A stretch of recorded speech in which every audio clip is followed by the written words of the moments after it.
Kardama Muni was ordered by his father, Prajapati, to produce children. In the beginning of creation, the Prajapatis were meant to produce a large population which was to reside in the planets of the gigantic universe. But Kardama Muni said that although his father was Prajapati who desired him to produce children, actually his origin was the Supreme Personality of Godhead Vishnu, because Vishnu is the origin of everything. He is the actual creator of all of this universe.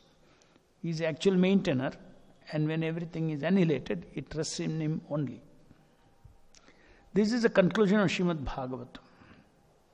For creation, maintenance and annihilation, there are three deities, Brahma, Vishnu and Maheshwara. But Brahma and Maheshwara are qualitative expansions of Vishnu. Vishnu is the central figure. Vishnu therefore takes charge of maintenance. No one can maintain the whole creation but he. There are innumerable entities and they have innumerable demands. No one but Vishnu can fulfill the innumerable demands of all the innumerable living entities. Brahma is ordered to create and Shiva is ordered to annihilate. The middle function, maintenance, is taken charge of by Vishnu.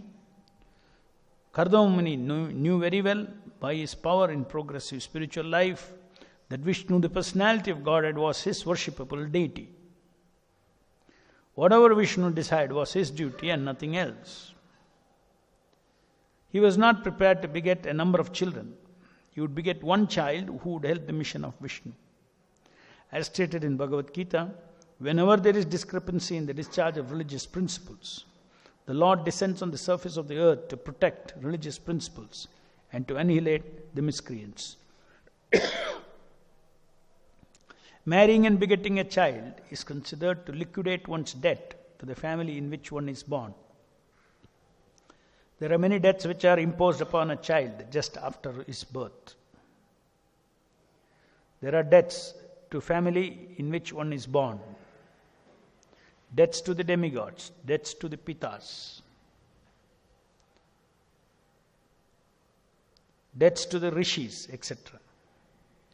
But if someone engages only in the service of the Supreme Lord, the personality of Godhead, who is actually worshipable, then even without trying to liquidate other debts, one becomes free from all obligations.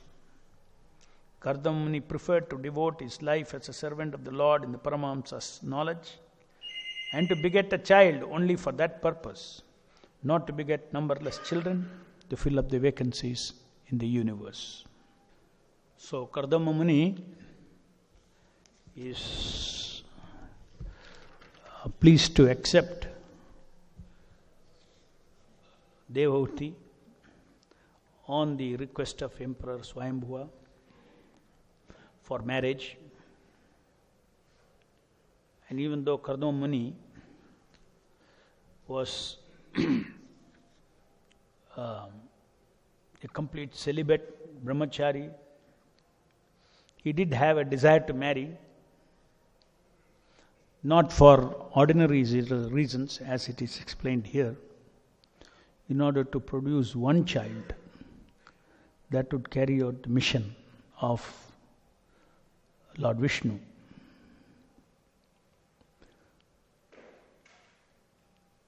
So we see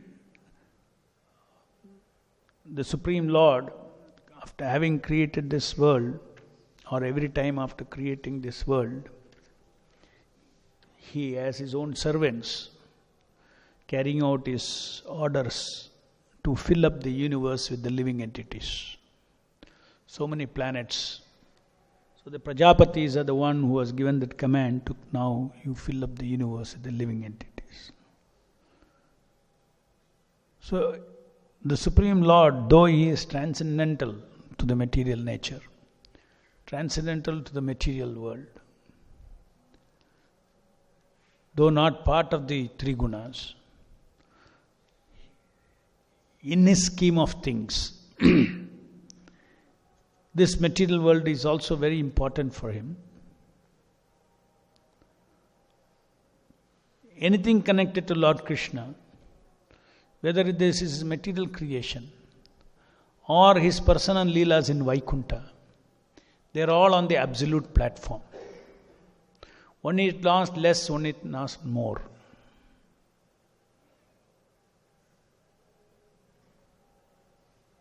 That is the reason at several places Prabhupada says that we should have a proper perception towards Srimad Bhagavatam's content.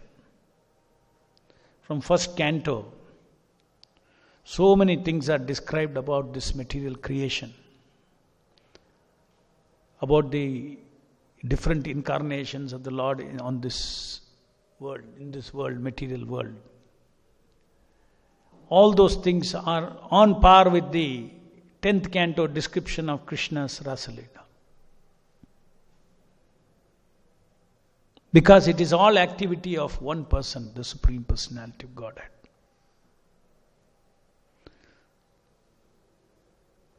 So in our mind, nobody should think that these are all little less spiritual. First to 9th canto is little less spiritual. Real spiritual is in the 10th canto. The Lord is unlimited.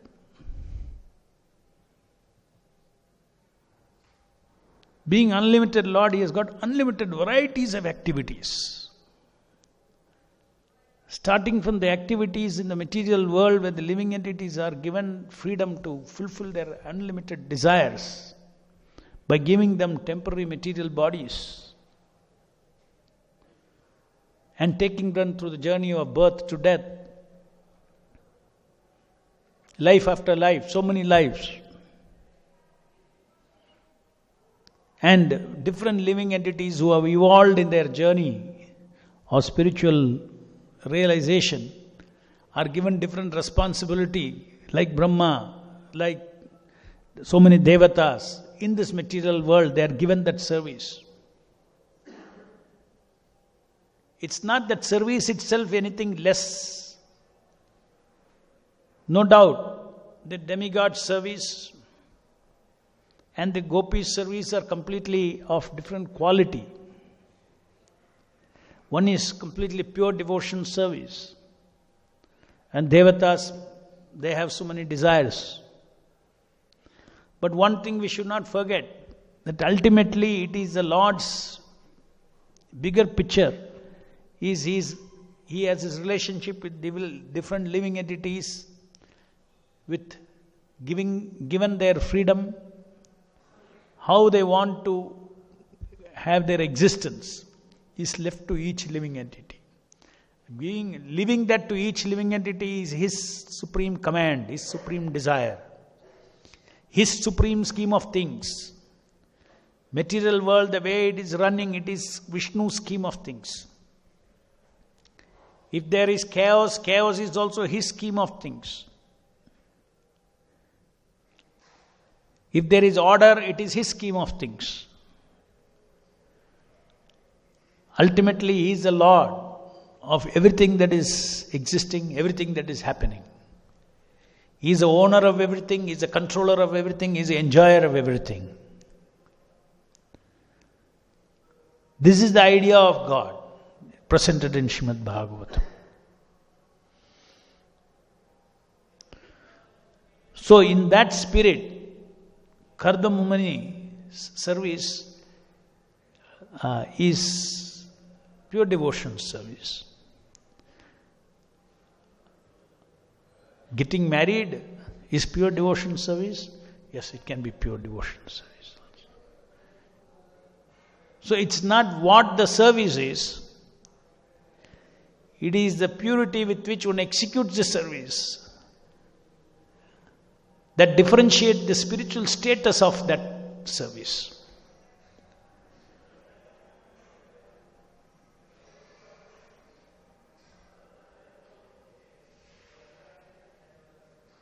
So therefore, all the different leelas that are there in this Srimad Bhagavatam of the Lord and His devotees, Lord and His pure devotees, Lord and his kama bhaktas, devotees with desires, is all filled here. And very clearly, every opportunity is utilized while describing these leelas to bring out pure devotion service from mixed devotion service. And it is a process the living entity has to go through. Therefore, when he hears these kathas, then he understands what is mixed devotion service versus pure devotion service. A pure devotion service can be done in any ashrama, brahmacharya ashrama, sannyasa ashrama, any ashrama. Why? Because pure devotion service is done in a Paramahamsa platform. It's a platform that transcends the varnas and ashramas. It's a platform that transcends the three modes of material nature. That is our goal. What kind of service is not what is our goal. Our goal is to do Paramahamsa quality of devotion service. And it's not that suddenly you get a secret and then you can become a pure devotee. You become pure devotee by culturing pure devotion service. Prabhupada says it's not like one point enlightenment. Perfection in Krishna consciousness is not one point enlightenment. Perfection in Krishna consciousness, don't even look for that. One point enlightenment. Everything becomes clear. Yeah, no doubt. Everything becomes clear. After that, you would still have to culture the Krishna consciousness. Knowledge may come, but realization of knowledge is something that one has to culture in Krishna consciousness.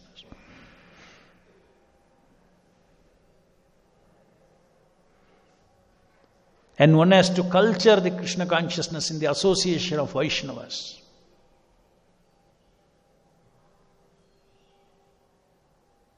And culturing means inter-Vaishnava relationships.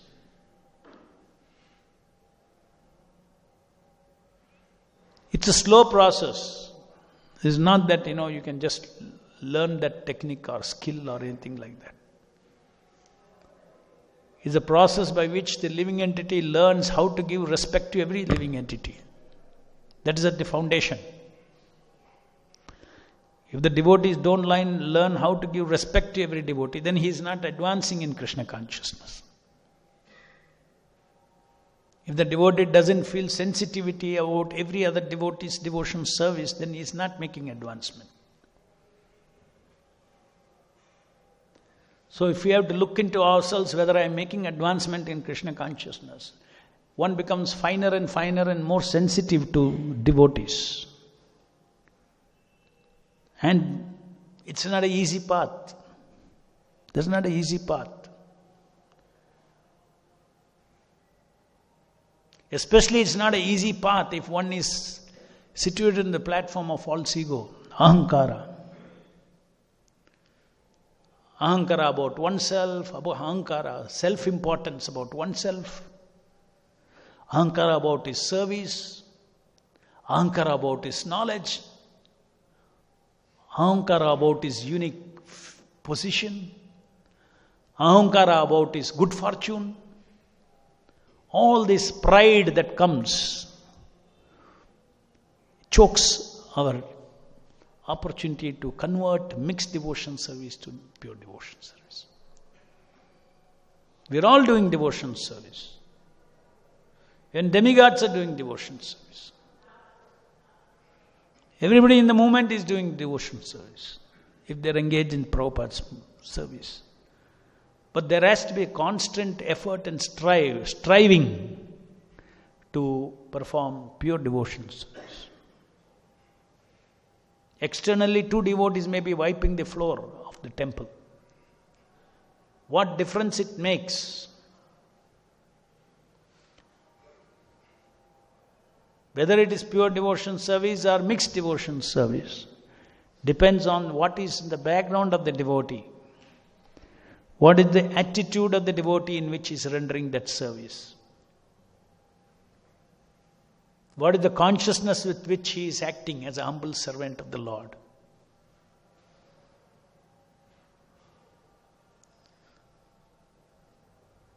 Sometimes good fortune, good knowledge, good things that has come to us makes us so proud.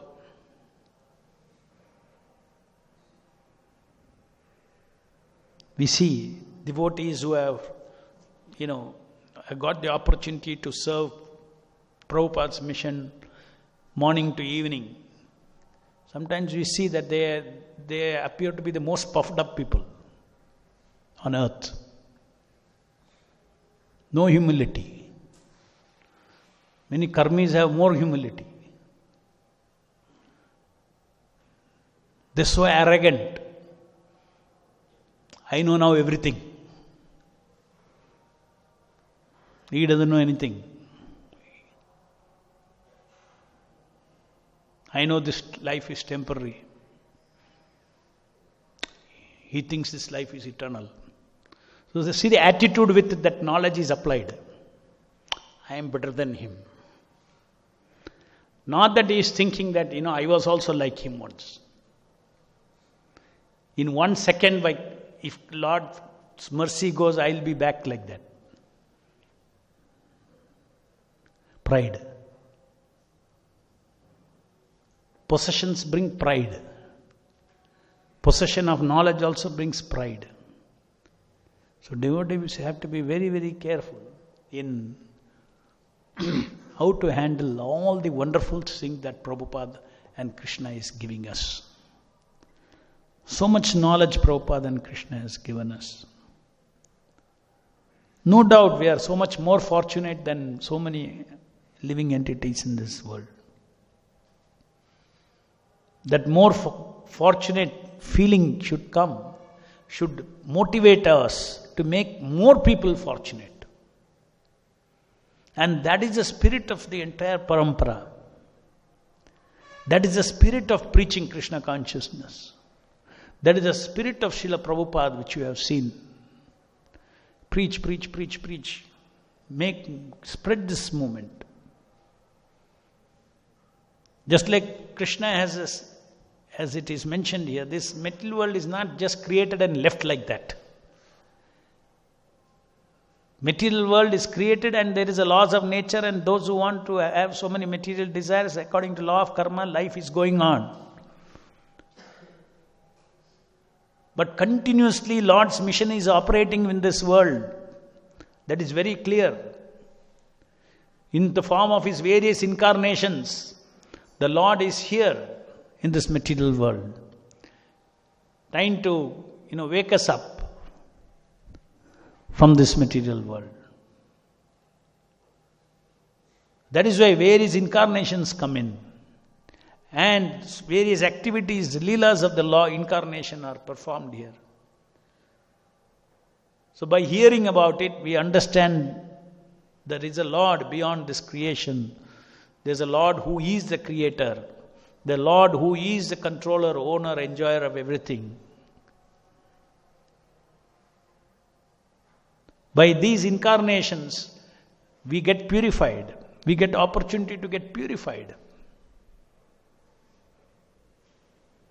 The deities of Lord Vishnu all over the earth, all over the world, they give an opportunity for devotees to come directly in touch with the Lord, directly in touch with His prasadam, His remnants, to get purified.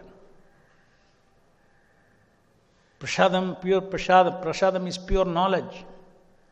Anybody who takes prasadam will get pure knowledge. Not that you take ordinary food, you'll get carbohydrate, protein and vitamins, minerals you'll get. You get prasadam, you take prasadam, you'll get carbohydrate, protein, minerals, vitamins and pure knowledge. It is accompanying the prasadam. In the same way, the Lord's incarnation as a holy name is currently the most active incarnation on earth. The holy name is the most active incarnation. This incarnation of the Lord is performing his Leela exactly like Krishna performed 5,000 years back. Those Leelas are very characteristic to his particular form. In form he was there, in Leela he was there. Here the holy name is incarnation of the Lord. His body is the sound. What is the body of this incarnation in Kali Yuga? Sound. So you want to embrace this incarnation, you want to touch this incarnation, then you have to embrace this sound. You have to hear this sound. Then you are directly coming in contact with this incarnation of the Lord.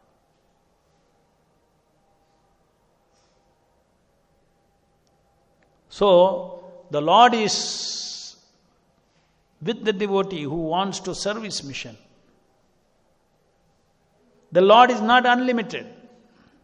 We should not think that we are doing this preaching disconnected from the Lord. We are doing the preaching as a servant of the Lord. The entire operation is controlled by the Master.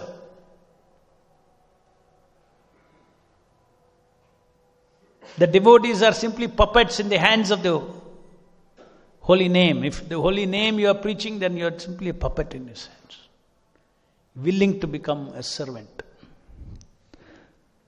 Not a material puppet. All jivas, when they surrender to Krishna, they are spiritual puppets.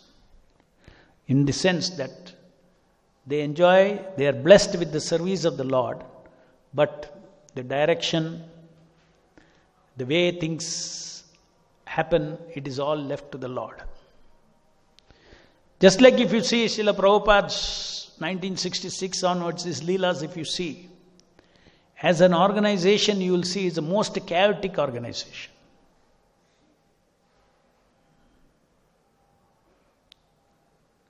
Yet it built the greatest movement on earth. If anybody had seen that chaos in those days, hippies and all those things, and many unqualified people, spiritually not qualified, they had sent, sannyasas given, temple presidents were made, all, not that they were qualified or anything, or not maybe even 1 year chanting, even not even this kind of people. What is the answer?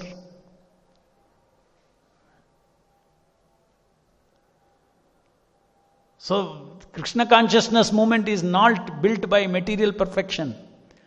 Krishna consciousness movement is not built by material formulas. Krishna consciousness movement is not built by management gurus. Krishna consciousness movement is not built by management techniques.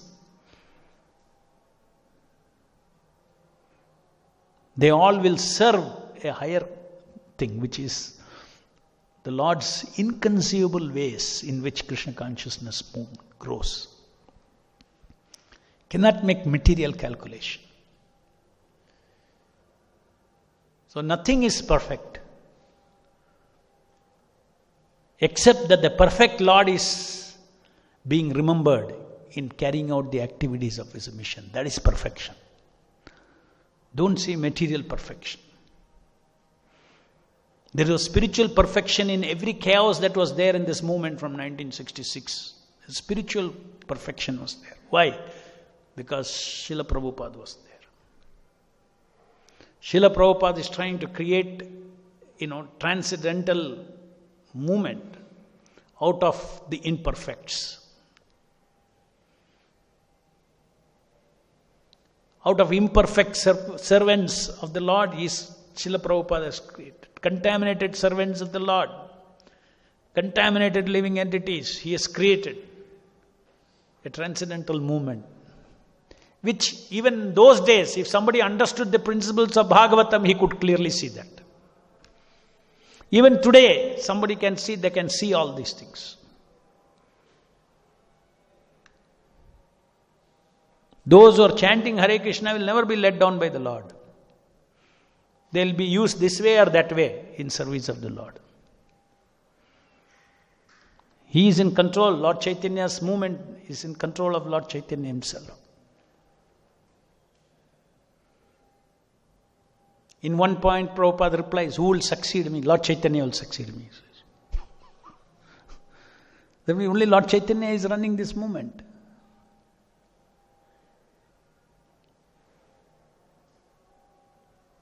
So one needs to have simultaneously a view to perfect oneself. At the same time, one should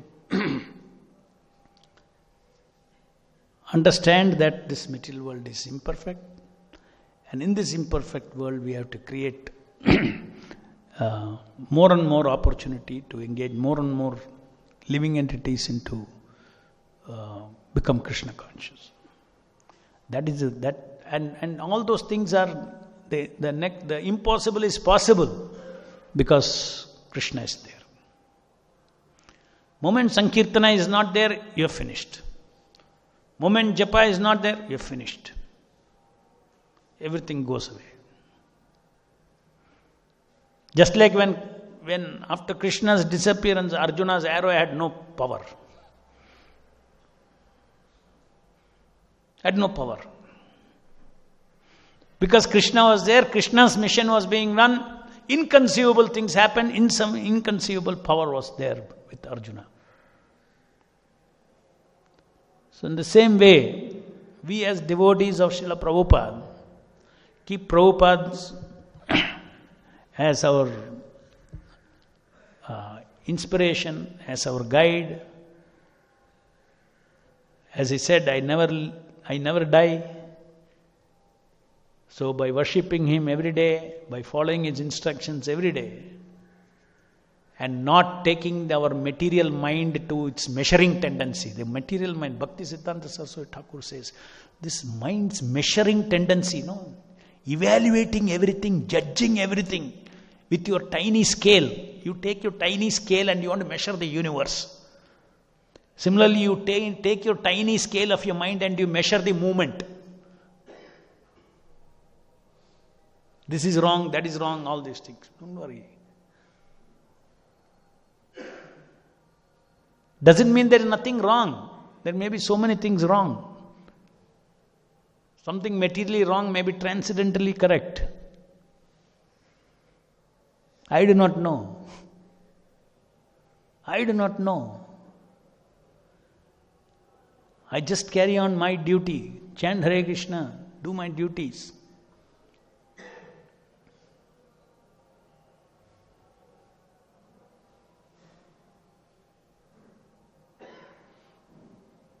So this measuring tendency will limit us. This measuring tendency will curtail us in our being instrument in the service of the Lord.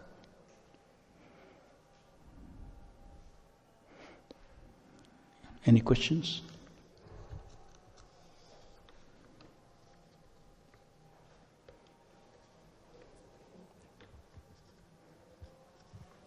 For serving a spiritual master, just I was reading 2 days back, cleanliness, tapasya and patience, so many things are required.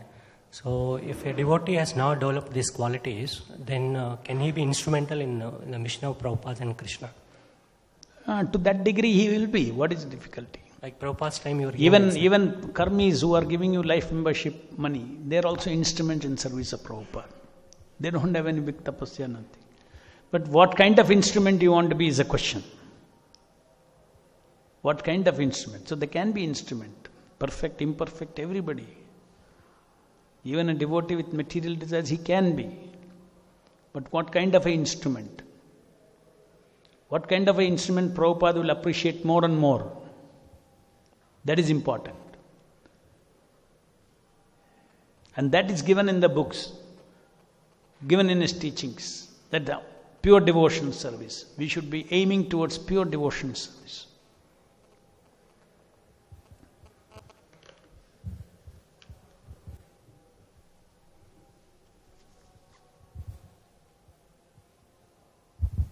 Hare Krishna Prabhu. Prabhu said one who is not sensitive of other devotees' devotional service. So he is not making advancements. So this sensitive of other devotees' devotional service means in what way we should be sensitive of other devotees' devotional service? Sensitive means I don't step on your toes. I give you freedom to walk the way you want. With my feet, I don't step on your toes. That is number one. Which means you respect the other devotees' right to devotion service.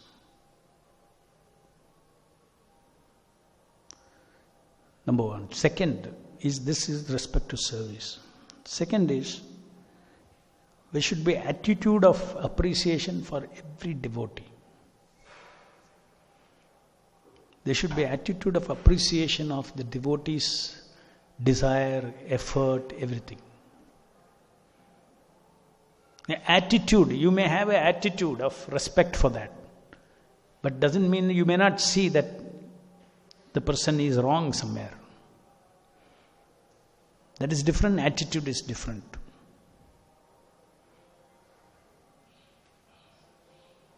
You cannot psych yourself and walk.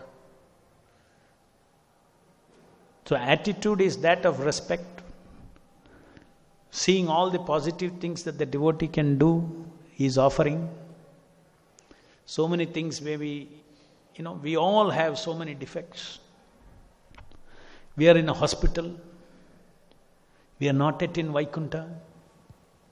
So we have to tolerate each other's sickness. Sometimes you have to tolerate another devotee's envy towards you. Just like in a hospital, one fellow is in bed, that fellow is in bed. He has got one disease, that fellow has got another disease. That fellow has got a TB, so he'll be coughing. This fellow has to tolerate. He doesn't have TB, he has got some other disease. So ashram is a hospital. You have to have tolerance. Simply by thinking that so many other devotees are tolerating me, why cannot I tolerate them?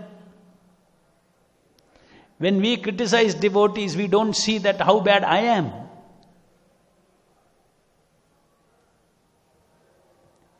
So this tendency to find fault, measure, criticize, that is very, especially for those who are not charged with the duty to do so, they are simply spoiling the devotion service. There could be a devotee in the ashram, everywhere he is saying, what's wrong, what's wrong, what's wrong, what's wrong, what's wrong, what's wrong. There is another devotee, he doesn't say what's right, what is right, what is right, what is right. This going on nicely, this going on nicely, this going on nicely, this is going on nicely. There's another devotee continuously saying, what is all not going nice? What is all not going nice? It's a dirty consciousness.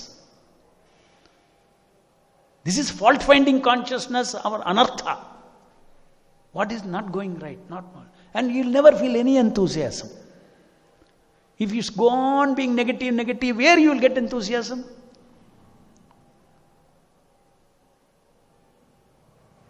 Devotees should think, it's such a wonderful place. Ashram is such a wonderful place. Every devotee has an intention to serve Prabhupada 24 hours. And then he will start seeing all the good things that are there. And not going on seeing all the... You have to admit and accept. You don't have to be blind. You have to accept and admit that there is imperfection. Everywhere. In everybody there is imperfection. Kama, Krodha, Lobha, Moha, Mada, Matsarya, all these things are there. Only when you get completely cured and become a pure pure devotee, then all these things are gone. Till then it is there. Keep taking medicine. Chant Hare Krishna, keep taking medicine. Of course, if something is very serious, we have to isolate. There is in a hospital, there is quarantining. If somebody is, too much diseased, then we put him in one separate room, quarantine. Is it not? So that he doesn't spread that disease too. It is just management of the hospital, that's all. It is not that we are against that devotee or anything. No, you move from here to, what is it? What kutir is it? Vaishnava Nivas. Go to Vaishnava Nivas. Very, very cruel. How you can send him to Vaishnava Nivas? This is hospital management. He's sitting and he's coughing and making many others giving the same disease. The others will see him and then they will also follow him. So therefore, this kind of things are, is all very much part of. Everything should be seen in that spirit. And there is no excuse to being lazy. In the name of saying that, no, we don't need any perfection. Let things as it is. No. We seek perfection. Krishna, Prabhupada wanted everything to be expertly done. But expertly done doesn't mean that you just got lost into some material perfection. Jai Grantaraj Srimad Bhagavatam ki jai. Jagat Guru Srila Prabhupada ki jai.